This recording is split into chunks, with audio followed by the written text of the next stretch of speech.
ಗೆಲ್ತಾರೆ. ಮೊದಲನೇ ಎಲೆಕ್ಷನ್ನಲ್ಲಿ ತುಂಬ ಕಡಿಮೆ ಮತದಿಂದ ಸೋಲ್ತೀರಾ. ನೆಕ್ಸ್ಟ್ ವಿತಿನ್ 5 ಇಯರ್ಸಲ್ಲಿ ನೀವು 25,000 ಮತಗಳಿಂದ ಗೆಲುವನ್ನು ಸಾಧಿಸ್ತೀರಾ.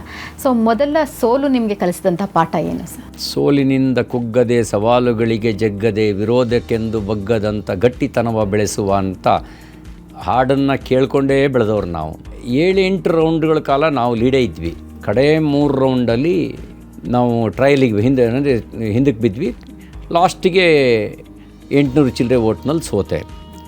ಆವಾಗ ಅವನು ಅಲ್ಲೇ ಒಂದು ಹಾಡು ಕಟ್ಟ, ಗೆದ್ದೇ ಗೆಲ್ಲುವೆವು ಒಂದು ದಿನ ಅಂತ ಹಾಡು ಹೇಳಿ, ಗೆಲ್ಲಲೇಬೇಕು ಒಳ್ಳೆತನ ಅಂತ ಅವನು ಹಾಡು ಹೇಳಿಕೊಂಡು ಎಲ್ರಿಗೂ ಸಾಮೂಹಿಕವಾಗಿ ಹಾಡು ಹೇಳ್ಕೊಂಡೇ ಹೊರಗಡೆ ಕರ್ಕೊಂಬಂದ.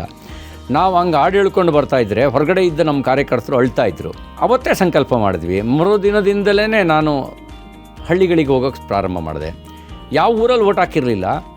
ಆ ಜನ, ಅಯ್ಯೋ ನಮ್ಮದೊಂದು ಊರು ಸಾಕಿತ್ತು ನಿನಗೆ, ನೀನು ಗೆಲ್ಸೋಕ್ಕೆ ಇಷ್ಟು ಹತ್ರ ಬರ್ತೀಯ ಅಂತ ನಮ್ಗೆ ಗೊತ್ತಾಗಲಿಲ್ಲ, ತಪ್ಪಾಗ್ಬಿಡ್ತು, ಮುಂದಿನ ಸರಿ ನೀನೇ ಮೇಲೆ ಹೋಗು ಅಂತ ಹೇಳಕ್ಕೆ ಶುರುವಾದರು. ಅದು 2004 ಚುನಾವಣೆ ಜನರ ಚುನಾವಣೆ.